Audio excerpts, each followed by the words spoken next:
Did you know that there is a former Navy base in Santee that was disguised as an ice cream parlor? We're going to learn all about it today on Everything East County.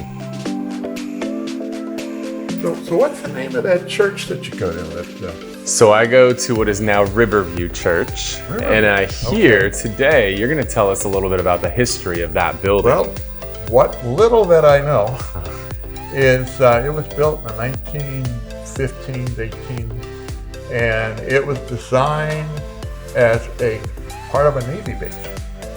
But in order to hide its true identity, they called it an ice cream shop. Interesting. And it's almost impossible to find anything written about it. And I think probably because our involvement was so short in the war that by the time anybody got around to it, they got rid of the property.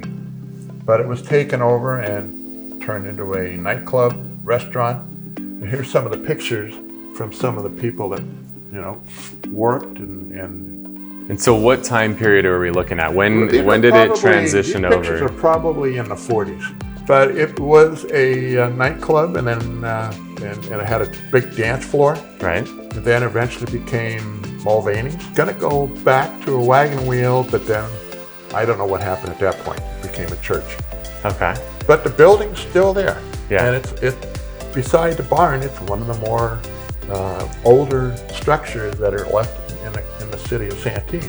And that's your episode of Food for Thought for the day. Hopefully you guys learned some cool stuff about the history here in Santee like I did. If you guys want to come learn a little more, come check out the Santee Historical Society. These guys are awesome. Tons of cool information. It's always fun to learn about the history of where you live. And if you guys enjoyed the episode, we'd love for you guys to like it, comment on it, share it so more people can learn about all the cool stuff going on here in East County. Thanks so much for watching this episode of Everything East County.